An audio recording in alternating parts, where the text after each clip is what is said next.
Welcome to another deep dive. Today we're plunging into the epic world of Alexandre Dumas' classic novel, The Count of Monte Cristo. And we're doing it the deep dive way, taking the source material you've provided, these key excerpts from the book itself, and really pulling out the most fascinating, important, and maybe surprising insights. Exactly. Our mission today is to walk you through this material, uncover the foundational elements of the story, its origins, the key players, that initial betrayal, and the first sparks of hope and vengeance, all based only on what's in these pages we have. Think of this as your shortcut, maybe, to understanding some crucial aspects of this huge, enduring tale directly from the text itself. It's a story that feels so deeply woven into our common culture, doesn't it? It's just, well, everywhere. Absolutely. Even if you haven't read the book cover to cover, you likely know the basic idea. Innocent man locked up, finds a treasure, escapes, gets revenge. The classic plot. It's been adapted all over the place. Films, TV, plays. The source material even mentions comedy references like Dave Allen's sketches about Dantès and the Ave Furia. It's achieved this almost mythic status, hasn't it? Right alongside things like Robinson Crusoe or Treasure Island. Yeah, though interestingly, as the source notes, it's sometimes kind of dismissed. Maybe seen as just a children's novel or not quite adult fiction, despite that immense popularity. Which feels kind of wild when you look at the complexity in the source text, the themes, and honestly, some of the darkness. Totally. And speaking of surprising things, the source gives us a really unexpected origin story for the novel itself. It wasn't just Dumas' imagination. Right. The source material points to a real true crime story, documented by a man named Pouchet, apparently, as the direct inspiration. Okay, so what does the source tell us about this real-life colonel? Who were the people involved? Well, according to the source, the real players were Antoine Alout, a man named Picot, and someone called Lupien. And the core element was this really dark blackmail plot that unfolded after Picot got out of jail. Wow. The source doesn't really hold back on the brutality there, does it? Yeah. Picot was imprisoned based on a denunciation, just like Dantès. Exactly. He apparently found a treasure or came into money somehow and then sought revenge on the men who framed him, Lupien and others. The text actually details Picot's actions. Poisoning one man, luring Lupien's son into crime, his daughter into prostitution, and then finally stabbing Lupien himself. Pretty grim stuff. Goodness. And the source says Alout eventually killed Picot over these blackmail payments and then confessed the whole terrible story on his deathbed in 1828. What's fascinating looking at the source is how Dumas took this raw, almost, tabloid-level crime and just completely transformed it. Yeah, he shifted the setting from Paris to Marseille, and as the source points out, that adds this absolutely crucial Mediterranean dimension. The sea becomes this symbol for escape and freedom, right? Exactly. And it tapped into the cultural fascination with that whole region in the 1820s. The source connects it to ideas of adventure, possibility, which becomes so central to Dantès' escape and his transformation later on. That's a really key insight, how he used that regional fascination to give the story deeper meaning.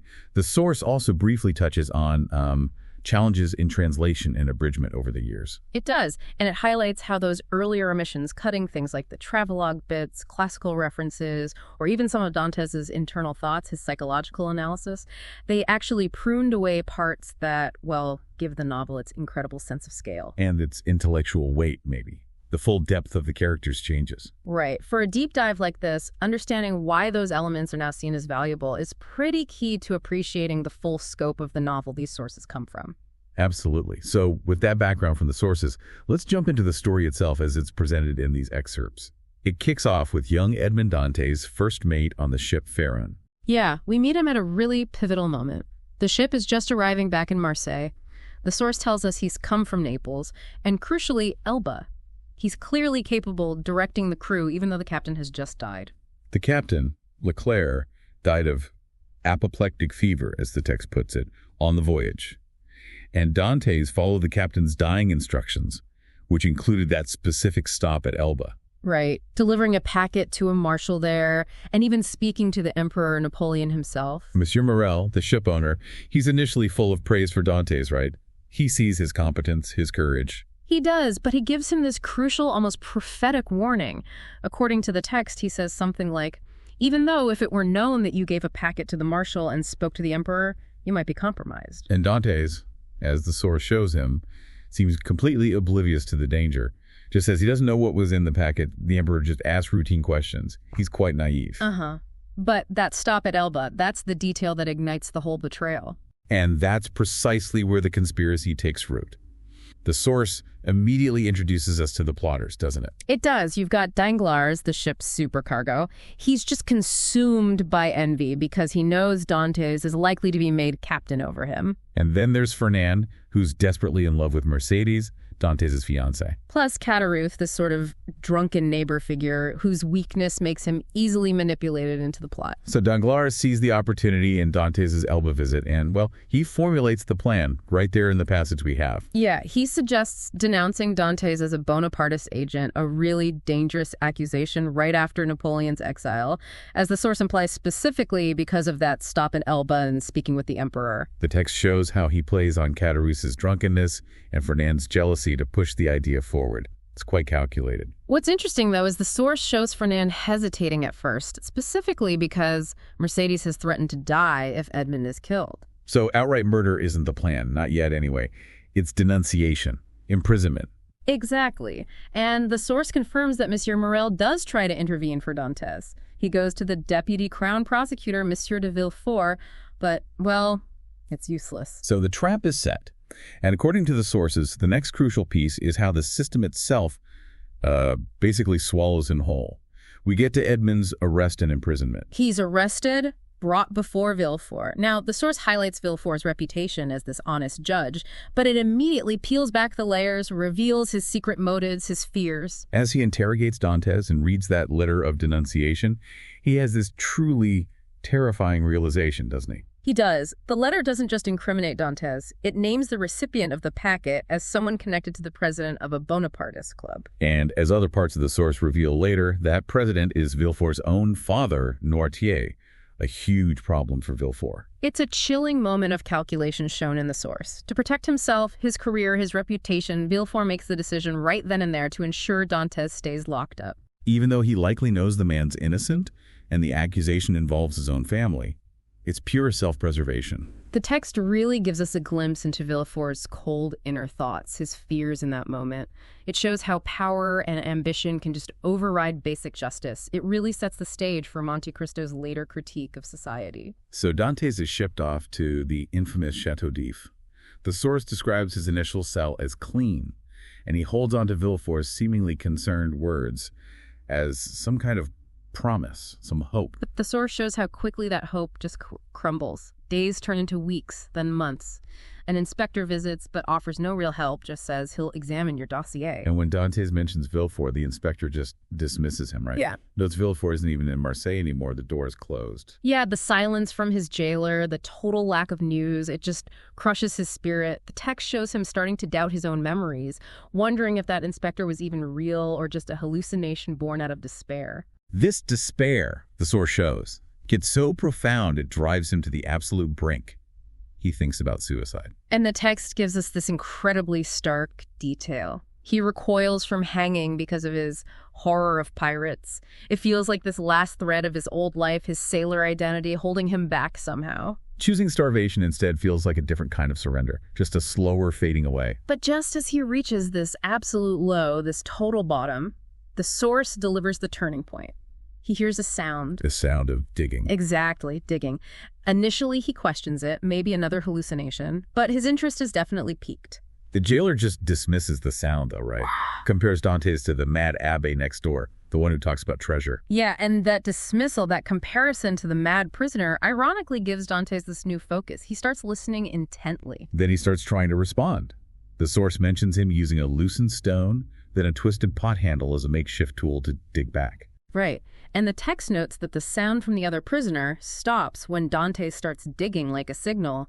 The connection is being made. And crucially, the source highlights that he finds actual consolation, real hope, just in the work itself, the physical act of trying to connect. Which leads, after who knows how much effort, to the breakthrough, and the meeting with the Abbé Faria. Ah, the Abbé Faria, finally. He breaks through the wall and meets the Abbé. Now, Faria is seen as mad by everyone else in the prison because he talks nonstop about treasure. But the source makes it incredibly clear he possesses this immense knowledge and a sharp mind, even if he's been isolated for so long. The text really details Faria's incredible knowledge and skills, all acquired in isolation. He knows multiple languages. He's writing this massive work on the monarchy in Italy. Using improvised materials, like linen rolls for paper, right?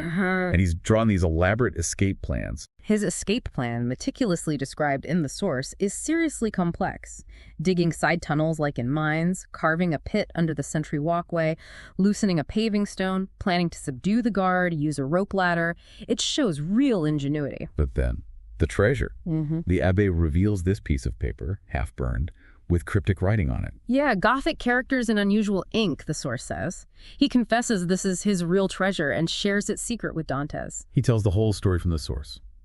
The treasure buried on the island of Monte Cristo by Cardinal Spada. And he recounts the history Cesare Borgia and Alexander VI plotting against Cardinal Spada and his nephew, how they ransacked the palace but only found books and coffers, totally missing the real fortune hidden away.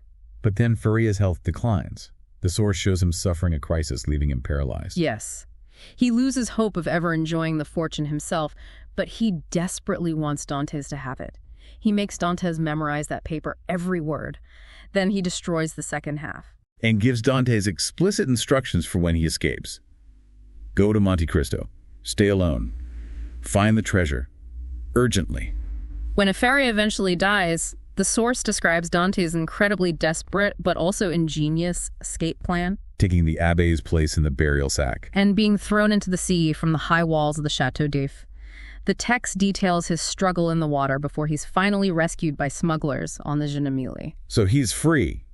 And Section 5 in the outline brings us to the island and the emergence of, well, a completely new identity. Right. Dantès spends time with the smugglers. The source highlights his intelligence, his adaptability. He figures out their profession pretty quickly. The master of the ship is described as knowing many languages, which the source notes makes him invaluable, helps him avoid interpreters. That's a detail that really foreshadows Dante's own future linguistic skills, doesn't it? He sees the island of Monte Cristo from the ship the key destination Faria told him about. But he wisely decides to wait, according to the text.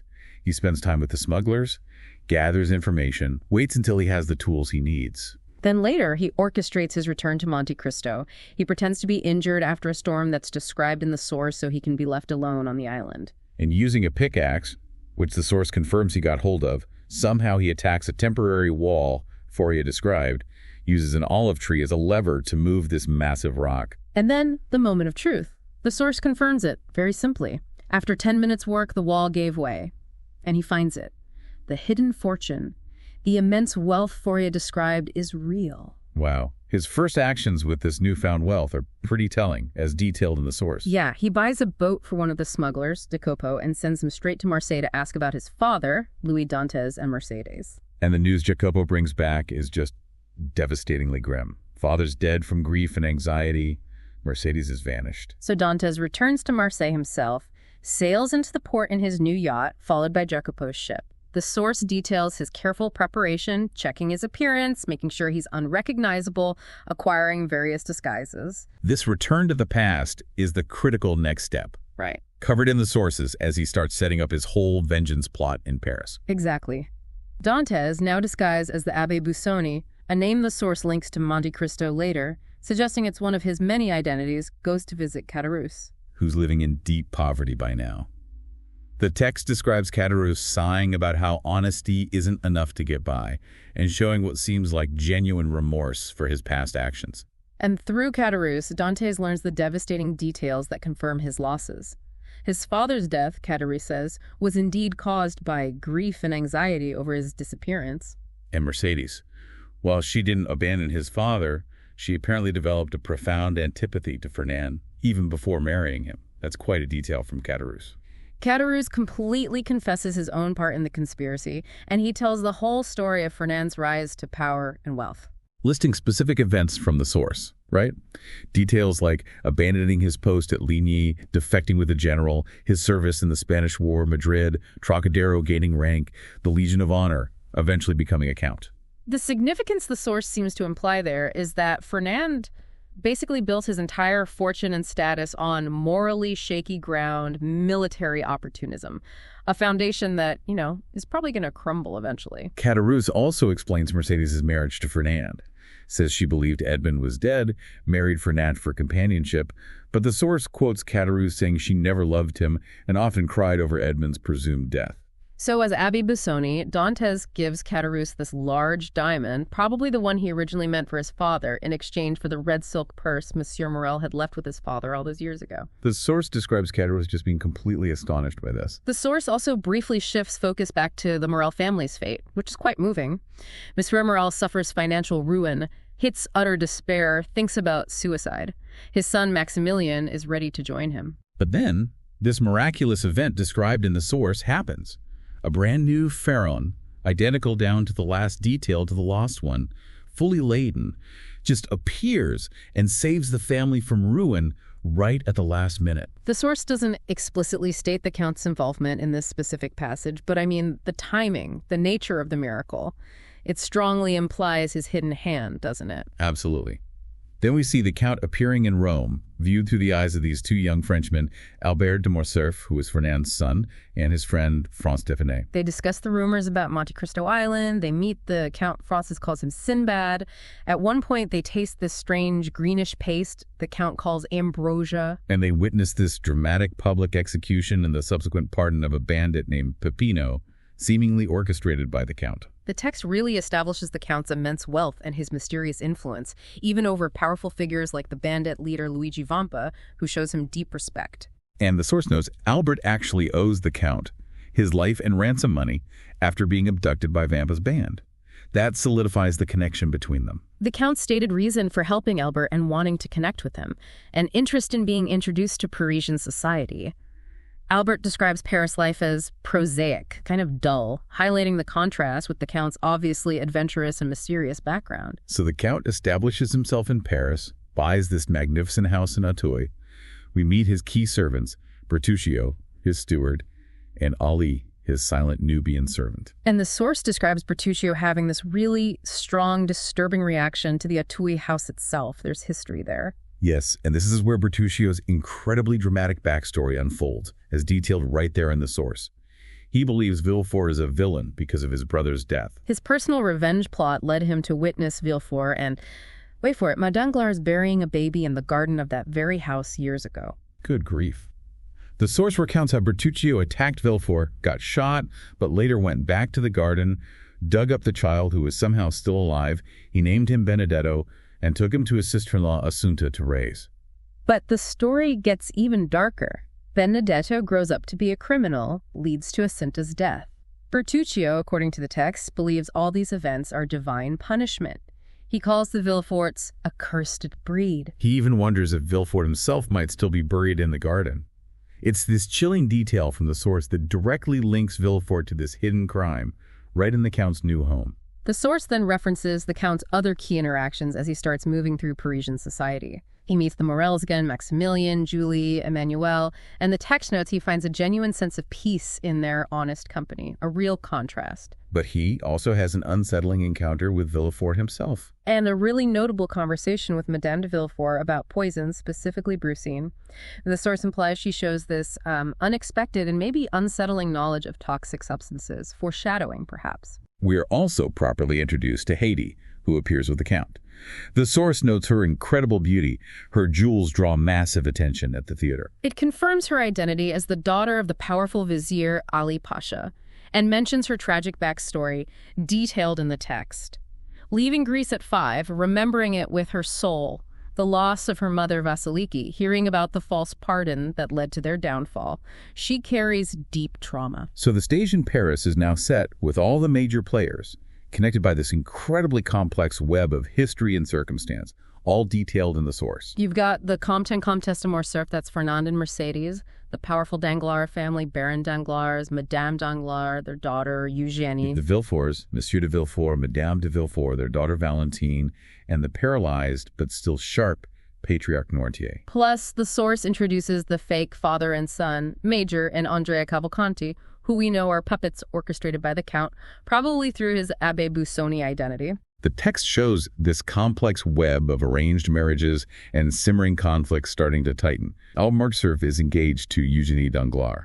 Though the source makes it pretty clear neither of them is particularly thrilled about it, Valentine Villefort is engaged to Franz d'Épinay. And Albert's mother, Mercedes, deeply disapproves of that Morcerf-Danglars marriage alliance. Plus, secretly, Valentine is desperately in love with Maximilien Morel, adding another huge layer of conflict and potential tragedy. The source really details the events around Valentine and Franz's engagement, especially how it's complicated by Noirtier. Yeah, the text describes his paralysis, but also his unique way of communicating through blinks, highlighting his sharp mind and his deep devotion to Valentine. And the source reveals Noirtier's dramatic move. He makes a will disinheriting Valentine if she marries Franz, and he disinherits his own son, Villefort, and grandson if they let it happen. Villefort, terrified of his father's will and what it means for the family's money and standing, is still determined to push the marriage through despite this huge obstacle. Then, tragedy strikes the Villefort household, adding another layer of suspicion and fear drawn right from the source material. Madame de Saint-Méran, Valentine's grandmother, dies very suddenly. The family doctor, Deverny, immediately suspects poisoning. He confronts Villefort about it. The source shows Villefort, now the powerful crown prosecutor, just terrified of a scandal that could ruin everything. He persuades Deverny to keep quiet about the suspicion. But Deverny issues this chilling warning to Villefort, convinced there's a poisoner active right there in his own house. The tension is really ratcheting up. And then the horrifying truth about Franz's father, General d'Épinay's death, comes out. The source describes Franz reading this old document detailing a duel between his father and the president of a Bonapartist club years ago. And the shocking revelation, confirmed right there in the document according to the source, is that Noirtier Villefort's father was that president and killed Franz's father. Wow. That revelation, straight from the text, immediately leads Franz to break off his engagement to Valentine, understandably. We also see the threads of that Cavalcanti plot developing in the source material.